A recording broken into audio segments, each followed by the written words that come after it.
दिवाली मुबारक। आप सबको दिवाली की बहुत बहुत शुभकामनाएं। ये दिवाली आपके लिए बहुत ज़्यादा प्रोस्पेरिटी लाए, अच्छी विजडम दे, ज्ञान दे और अच्छी हेल्थ दे। दिवाली हम क्यों मनाते हैं ये सबको पता है। ना जाने कितने सालों से हम मनाते आ रहे हैं।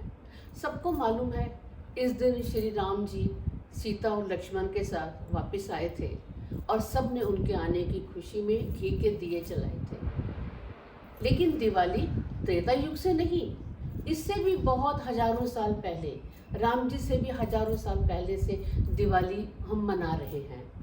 वामनावतार से लेकर जब उन्होंने बाली को नरकलोक में पहुंचाया था, राजा बलि को, तब से दिवाली आ रही है। उसके बाद सतयुग में, त्रेता युग में, द्वापर युग में, कल युग में न जाने कितनी ही इसकी हजारों कथाएं हैं। बौद्ध धर्म का अपना लिंक है, जैन धर्म का अपना लिंक है, महर्षि सरस्वती का अलग लिंक है, सिखों का अलग लिंक है। यानी बहुत सी कथाएं हैं दिवाली से जुड़ी हुई। आज मैं उन कथाओं के बारे में बात नहीं कर रही। मैं सिर्फ आज ये बात करूँगी कि दिवाली के दिन हम लक्ष्मी जी की, गणेश जी की, कुबेर जी की और धन्वंतरी जी की पूजा हम क्यों करते हैं। सबसे पहले मैं लक्ष्मी जी और गणेश जी की बात करूँगी। उसके बाद अगली बात मैं अपने अगले वीडियो में करूँगी। आप कहेंगे लक्ष्मी जी की तो हम इसलिए पूजा करते हैं, लक्ष्मी जी धन देती हैं, प्रोस्पेरिटी देती हैं, समृद्धि देती हैं, हम इसलिए उनकी पूजा करते हैं। और गणेश जी की इसलिए पूजा करते हैं, वो हमें ज्ञान देते हैं, विजडम देते हैं, हमारी मार्ग की बाधाओं को दूर करते हैं, हम इसलिए करते हैं। अब एक बात सोचें, अगर राम जी 14 वर्षों के बाद आए तो हम इस दिन राम और सीता की पूजा नहीं कर रहे, हम लक्ष्मी जी और गणेश जी की कर रहे हैं। अगर लक्ष्मी जी की कर रहे हैं तो हम उसके साथ में विष्णु जी की क्यों नहीं कर रहे, और अगर हम गणेश जी की कर रहे हैं तो हम उसके साथ पार्वती जी और शिव जी की पूजा क्यों नहीं कर रहे। इसको थोड़ा सा समझना जरूरी है कि लक्ष्मी जी और गणेश जी का आपस में क्या लिंक है, क्यों हम इन दोनों की ही पूजा कर रहे हैं। लक्ष्मी जी धन देती हैं, प्रोस्पेरिटी देती हैं। धन का मतलब केवल रुपया पैसा से नहीं है, सब तरह की प्रोस्पेरिटी, जिसमें प्रोस्पेरिटी आए, लक्ष्मी जी वो दे रही हैं। और गणेश जी ज्ञान दे रहे हैं। ज्ञान का और लक्ष्मी का क्या लिंक हुआ, इसको हम समझेंगे। आपने देखा ना, बहुत सारे लोग, उनके पास पैसा आता है लेकिन टिक नहीं पाता। या तो पैसा खत्म हो जाता है, बीमारी में खत्म हो जाता है, उनको कुछ गंदी हैबिट्स पड़ जाती हैं, उसमें खत्म हो जाता है, याशी में खत्म हो जाता है, पुलिस में, थाने में, वकीलों में, लड़ाई झगड़े में, यानी बहुत सारे बुरे व्यसन, उन्हें शराब की आदत, कुछ ऐसी आदतें पड़ जाती हैं जिससे उनका पैसा खत्म हो जाता है। और आप कहेंगे ये तो होता ही है, क्योंकि लक्ष्मी तो चंचल है, कभी एक साथ कहीं टिक के बैठती नहीं। चंचल है लेकिन ऐसा नहीं है। आपने बहुत सारे ऐसे घराने देखे जहाँ पैसा आता है और वो रहता है, खानदानी लोग होते हैं, उनके पास पैसा आता है और कभी जाता नहीं है। पैसा यानी एक से वो अधिक बनाते हैं। इसके विपरीत कुछ लोग ऐसे भी होते हैं जिनके पास पैसा कम भी आया लेकिन उनकी ज़िंदगी की सारी ज़रूरतें पूरी होती हैं और उनका कोई काम नहीं रुकता और उनकी हेल्थ अच्छी रहती है। हम कहते हैं ना, हेल्थ इज़ वेल्थ, यानी हेल्थ ही पैसा है। और जो दूसरे ऐसे हैं, बहुत कमाते हैं लेकिन फिर भी फटेहाल रहते हैं और सारा पैसा उनका डॉक्टर में, बीमारी में इस तरह से लग जाता है। तो अब लक्ष्मी जी, ऐसी कौन सी लक्ष्मी जी चाहिए? क्या गणेश जी के साथ वाली लक्ष्मी जी या बिना गणेश जी के साथ वाली लक्ष्मी जी? ये हमको आज समझना है। और गणेश जी और लक्ष्मी जी का लिंक मैं पहले आपको बता दूं। लक्ष्मी जी ने गणेश जी को गोद लिया था, यानी गणेश जी लक्ष्मी जी के पुत्र हैं। वो पुत्र कैसे हैं? लक्ष्मी जी सबको धन वैभव देती हैं, संपदा देती हैं, समृद्धि देती हैं। इस लहजे से उनके अंदर घमंड आ जाता है कि देखो सारी दुनिया मेरे पीछे भागती है, सब मुझे ही बुलाते हैं, सुबह उठने से लेकर रात के सोने तक सबको मैं ही चाहिए, सब पैसा पैसा करते हैं और मैं सबको पैसा देती हूँ। देखो सारे मेरे इर्द गिर्द घूमते हैं, सारे मुझको ही पूछते हैं। एक दिन इसी तरह से ऐसा चल रहा था तो विष्णु जी ने लक्ष्मी जी को बोला, इतना घमंड अच्छा नहीं होता, आप में बहुत घमंड आ गया है और ईगो भी आपके अंदर बहुत हो गई है।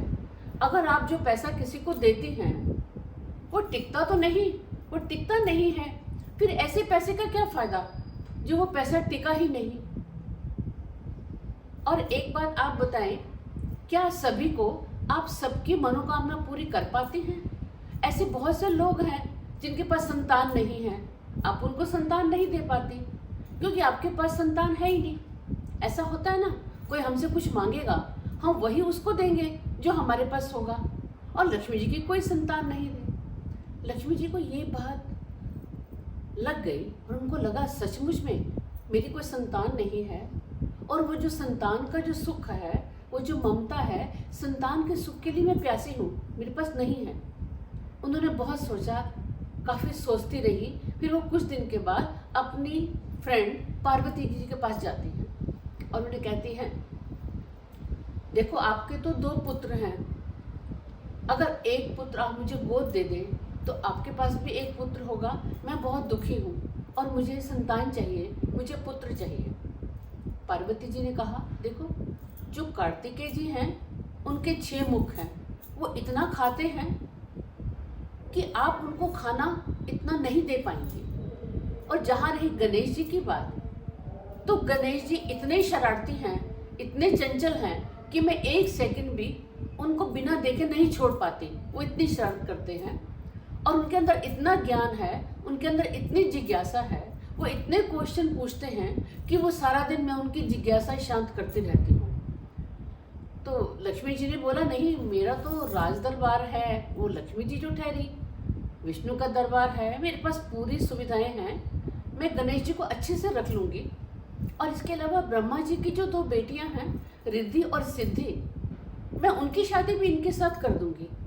यानी गणेश जी के पास रिद्धि और सिद्धि भी आ जाएगी।